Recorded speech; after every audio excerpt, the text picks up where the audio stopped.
Patient stages. When a visit is created, the patient is automatically placed in the waiting room stage. When the clinician is ready to see the patient, the stage can be moved to consulting. This allows staff to easily see which patients are waiting and which patients are currently being attended to. Visit timeline. All activities related to the patient are recorded in the timeline panel on the right side of the screen.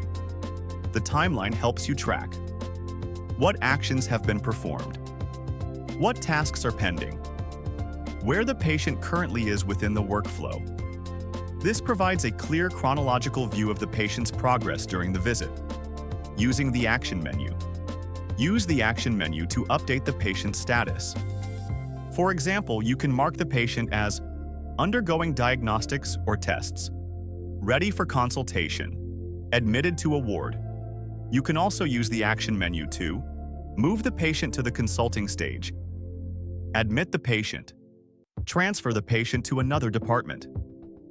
When a patient is transferred, the entire visit file moves with them, allowing the receiving department to continue care seamlessly.